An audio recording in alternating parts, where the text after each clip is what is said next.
Hello, this is Maxwell with End Time Vigilance, and in this video we're going to look at the story that has been trending so far, and that is the issue of TB Joshua. So people have come up about to expose TB Joshua for the fact that he had done horrible things and despicable things, and we're going to do a little review of the whole issue and look at it from the Bible. So kindly watch this video with me. The God I was introduced to is evil. This is the same God that would sleep with us. This is the same God that would beat us up. You have no idea of what I went through. Everybody wanted the privilege to meet this big giant called TB Joshua. Nothing is as strong as love. I love you. The first time I met him, he looked loving, not knowing that behind that was a sadist, a psychopath. There was a system in there that he used to abuse these women. He's the one that crafted the building of his apartment. The whole building was just designed to keep secret. I call a lady, prophet wants to see you. He will tell you the specific staircase that this person should come. I felt like there was a beast, like this beast. I was screaming and he was whispering in my ear that you should stop acting like a baby. He kept forcing himself on me. He assured me the more I made him happy, God will be happy with me. You know it. You skip your first period, you skip your second period, and you have to talk. If any of us got pregnant, we have to do something about it. I witnessed a lot of abortions. They started doing it inside the synagogue. You'd be taken to this clinic of his. It could have killed us. I never had a choice whether I could keep a potential child or not. I had 3 abortions at the synagogue. I wanted to be connected to God. That's why I stayed there. That's why I keep trying my very best.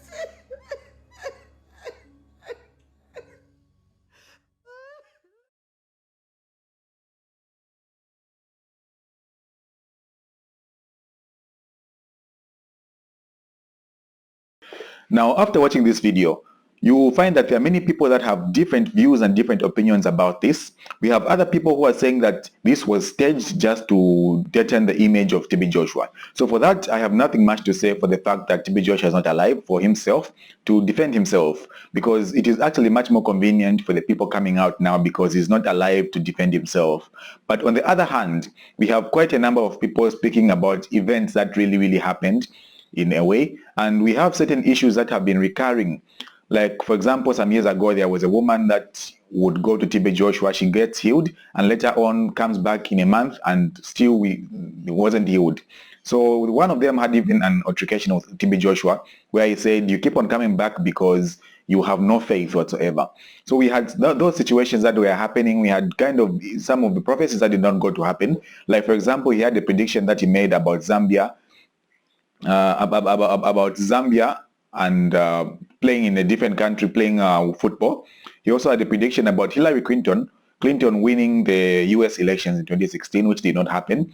Also at a moment, he also had another prediction about the flight 828, which is a flight that got crashed, and he said it was going to be found, the Boeing, and it was not found up to this day, the Malaysian Airways.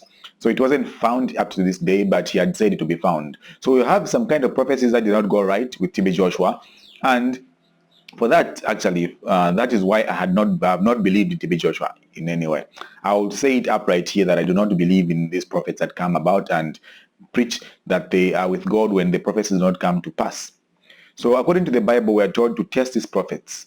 The Bible tells us in the book of 1 John chapter 4 verses 1, it says, Beloved, do not believe every spirit, but test every spirit, whether they are of God, because many false prophets have gone into the world. By this you may know the Spirit of God. Every spirit that confesses that Jesus Christ is in the flesh is of God. So here we are told to test these spirits, whether they are of God or not, because many spirits have gone into the world.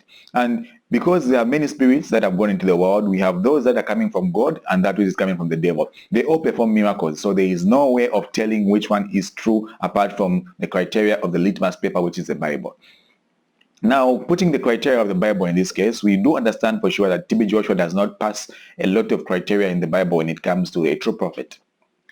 So the book of Deuteronomy tells us that when a prophet claims to preach from the Lord, to speak from the Lord, and whatever he preaches does not seem to come to pass, then do not be afraid of him, because that prophet is a false prophet. So definitely in this case, I do not believe in TB Joshua, because he had some prophecies that did not come to pass.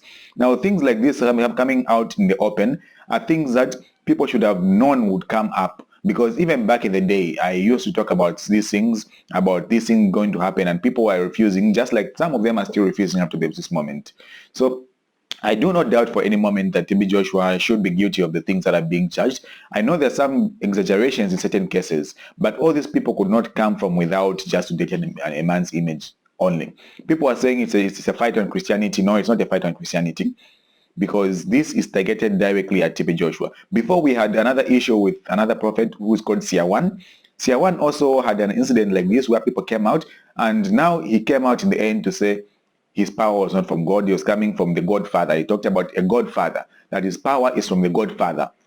So most of them, the prophets, he actually talked about most of the prophets who get the power from the Godfather. And the same thing happened to Siawan. And also TB Joshua, I'm guessing, because the stories that I've talked about, going to the river, say, putting pubic hair in a fish, urinating in people's mouths, sleeping with women, insulting women, doing all these things which are despicable, and claiming that should be the power of God. So these are things that are going to be seen more and more in the end of time, because many false prophets have gone into the world. Therefore, I do encourage you, brothers and sisters, to be watchful, to be prayerful, because these things are going to escalate and become more and more in the days. So there's one other incident that happened with TB Joshua, which actually made people crumble at a moment, where 70 South Africans died when the church collapsed. So people are saying, how could he be able to predict that a game is going to happen, but not predict that people are going to die? So the priorities of the prophecies were misplaced in that case. So we had all those altercations and all those things that were leading us to this point. So this is still unveiling and being uncovered by BBC. So far, we've got part 1, part 2, and part 3, and we are seeing actually more coming out and going on the documentary. And it's taken the world by surprise, and it's taken the world news by surprise in a way, because these are things that people did not expect, even though I did expect these things to happen. So tell us what you think. Do you think TB Joshua is a false prophet? Do you think that these things that are being claimed to have happened to him really happened, and the people are right to have said those things just directly out there? So let us know in the comment section. Also, do like, share, and subscribe, so we can have more following, and we can also be suggested to more people, because the views that you are bringing in actually more support from other people who can see, and suggestions from YouTube. So thank you very much for watching. This is Maxwell with the Anti-Vigilance, and I wish you a wonderful day, afternoon, and evening. Bye-bye.